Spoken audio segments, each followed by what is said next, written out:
bugunning strategik kuchi. Prezidentimiz o'z murojaatnomalarida aytib o'tdilar. Bu yoshlar hattoki dunyodagi eng kuchli, eng ilg'or yoshlardan bir qadam ham oldin bo'lishiga isbot borman dedi. Bu juda ham katta ishonch.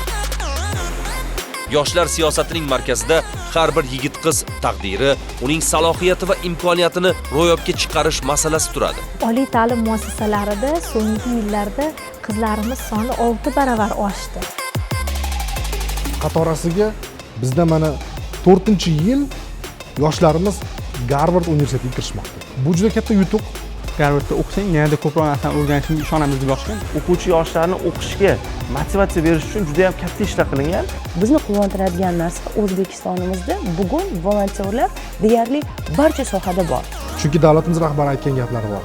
Har qanday yosh yaxshi sharoitdami, hayotda yo'lini topa olmayapti. Mani farzandim deganlar. O'zim so'z berdim, hayotimni 100% o'zgartirib, ota-onamning yuzini yorib qilaman deb. O'zbekiston yoshlar siyosati borasida eng tezkor sur'atlar bilan rivojlanayotgan mamlakatlar qatoridan o'rin olyapti. Harakat qilganga, o'z ustida ishlaganga imkon, kalit bor.